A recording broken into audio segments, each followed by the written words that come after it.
In high school, I wasn't popular, but I also wasn't hated. I mostly kept to myself. I had niche hobbies, I was neurodivergent, and I didn't really fit in socially. On top of that, I was openly queer, aromantic, and agender and agnostic at a Catholic school. That combination pretty much guaranteed I wouldn't have much of a social life. Most people ignored me, which I was fine with, except for 3 girls.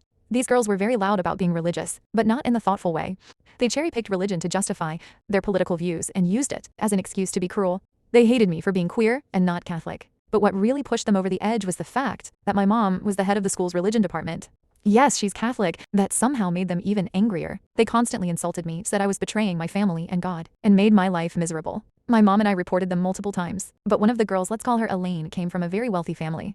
Every time consequences seemed close, her family would suddenly make a completely unrelated donation to the school. Nothing ever stuck. Fast forward to sophomore year. In history class, we were assigned a group presentation on World War II and the Holocaust.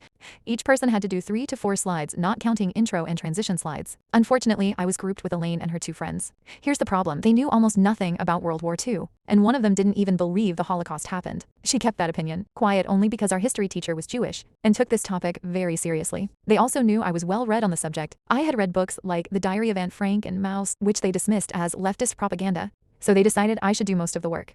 They claimed they would do their own slides. That was a huge issue because using an I meant an automatic fail. My parents had promised me a trip to a convention. I loved if I kept straight A's. Failing wasn't an option, but not without conditions. I did my slides first. I made them accurate.